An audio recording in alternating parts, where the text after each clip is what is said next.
everyone. Welcome to my final project. I'm going to be taking you through my design journal and some of my decisions for what I made for my final project. So, I decided to create an online class for grammar instruction for my second grade students. Grammar is something that's really important for them to learn, but a lot of times it gets pushed to the side because we have so many other things in our day that we have to get to. So, I thought I could start using an online kind of flipped classroom type model to give my students direct, explicit instruction in grammar without having to take too much time out of my day. So I thought this was a really good fit for me as a primary teacher because I am in the classroom. So my students can do these modules and things online with independent work time they have in the classroom.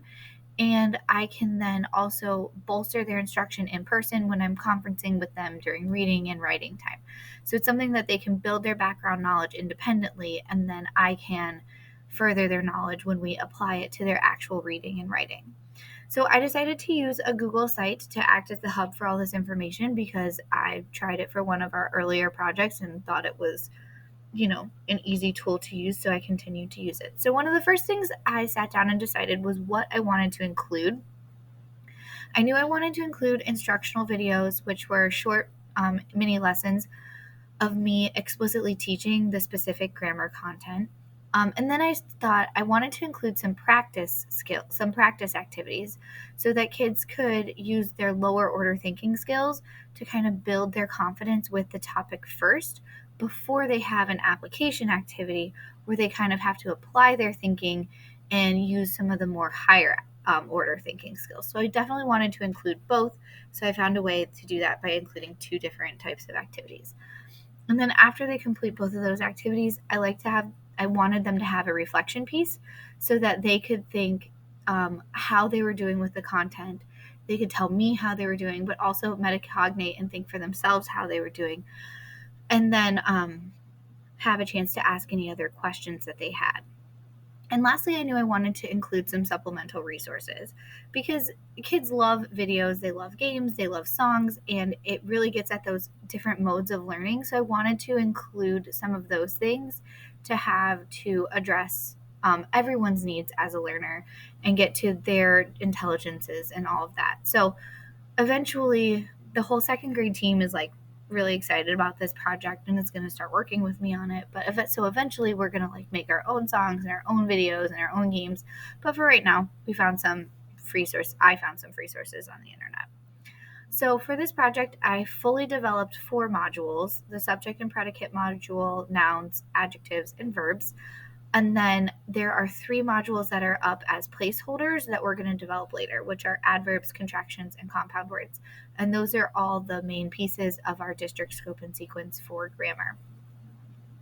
So then I started kind of setting up the Google site, which I'll show you in a little bit.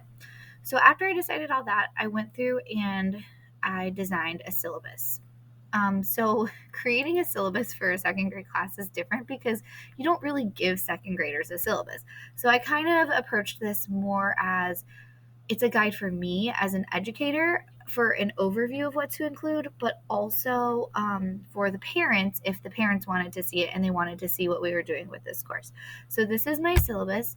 At the top, it has a link to the Grammar Hub and it has a link to an overview video of the Grammar Hub, which you can watch and look at. So I started with the course goal and kind of just an overarching goal of what I wanted to accomplish. And then for each module, I have a learning objective, what the mini lesson is going to be about, what the practice activity will be, the application activity will be, the reflection, and then supplemental resources. And then I also linked the page over here for parents so that they could get to it easily if they needed to. So I completed the first 4 modules. The other 3 modules, again, will be completed later.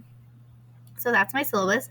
I probably won't show this to my students because I think it's a little not developmentally appropriate, but I think it's cool to have. It was nice to have for me to help organize my course and know where I was going with everything. And I think it'll also be helpful for parents. So then after that, I started creating the materials for my site that I wanted to link on my site. So first I had the subject and predicate and noun videos were already created. So then I created the presentations that I was going to use to make the verb and adjective mini lessons. And you can click those links and those presentations will pop up if you wanted to look at those. After that, I started creating the seesaw activities. I did the practice activities first, and then I did the application activities second. So you should be able to click on the seesaw activities and see them as like a public viewer. I'm not sure how that works, but I'll show you some of the seesaw activities from my library. So this is what seesaw looks like from the teacher's point of view. And if you scroll all the way down to the bottom, it starts with subject and predicate and it goes up to the top.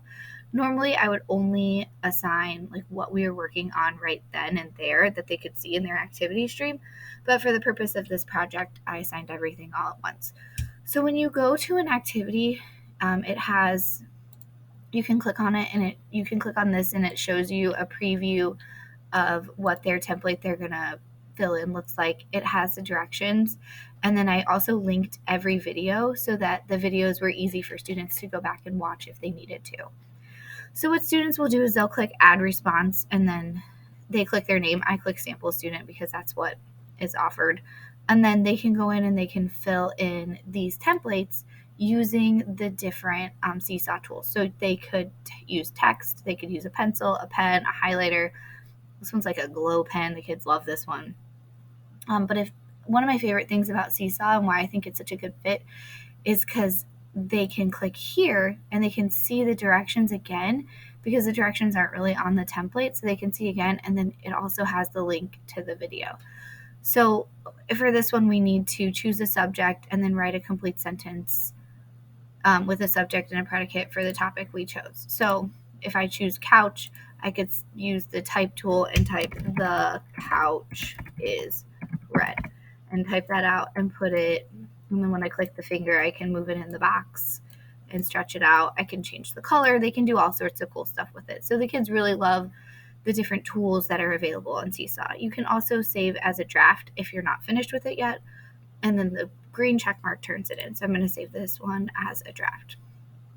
I don't have the paid version, so you have to pay for that. But anyway, moving on.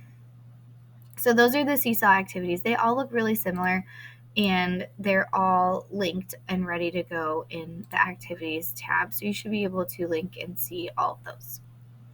So after I created the Seesaw activities, I created the reflection sheets. And I decided I wanted the reflection sheets to be a pencil paper thing because everything else was virtual. I still wanted them to have one thing that was on pencil and paper. So the reflection sheets are pencil and paper, and they all look pretty similar. They all look like this. They ask the students how they feel. They understand the subject understand subject and predicate, like thumbs down is like I don't get it. Thumbs in the middle is like I kind of get it, and thumbs up is I get it, I got it. And this is something we use every day in the room, so about lots of different things. So it's something they're very familiar with. And then I'll have them write one thing they know about subject and predicate and one thing they still want to know. So maybe if they have any questions or something wasn't clear to them, it kind of gives them that opportunity to tell me what they've learned, but also tell me what they still want to learn. And then each one looks the exact same, just the adjectives, whether it's adjectives or verbs or what have you. So that's what I did after that. And then I went through and I curated the other resources so that students had different ways to access the material. So I have a few students who love to sing, and they're always singing no matter what. So I put some songs on there for them and then some games as well because students love games and they love playing games. So I decided to include those things as well, just to get those different levels of intelligence and those different modes of intelligence. So then I submitted for feedback, got some feedback, and I added a few other things. I finished recording the videos because I had lost my voice. Thank you, children, for giving me a cold. And then I finished recording those videos, so those are up to watch. I also created a welcome video, which you're more than welcome to watch, that takes you kind of around the Google site and shows you all the different pieces and parts. And I kind of addressed it to students and families. And then I just added a few more things to the grammar site. So I'll show you the Grammar Hub real quick, and then that's the last piece. So the Grammar Hub, when you come to the home page, the welcome video is linked here on the welcome slide. Let's put it in preview mode so we can see all the good stuff. So if you click the video, or click the welcome picture, it takes you to the video. I also linked the syllabus for parents to give them more of an overview without being too overwhelming on the site and cluttering up the site for students, because I have to remember that students are going to be using this too, so I didn't want to put too much on there that would distract them from getting their work done. So parents can click here or here to see the syllabus.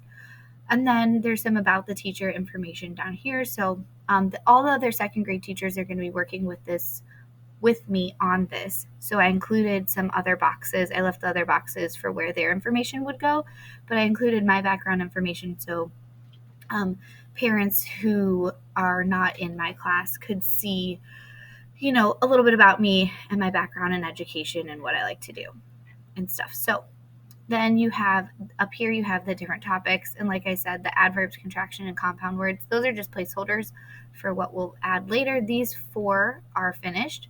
So if you go to like subject and predicate, the apple takes you to the mini lesson. This takes you to the practice. The computer takes you to the application, and the tree takes you to the extra resources. You can watch the other video to really go through the whole site. I don't want to like overwhelm with too many videos, but I kept everything exactly the same on the page for struggling readers so that everybody knows I do the apple for my mini lesson, and then I do this one, and then I do this one, and then I can go here. So they kind of know. So the structure is very predictable for my students. So yeah, that is my final project. It was really fun to make, and I'm really excited to share it with my students and with you all, and thank you for watching.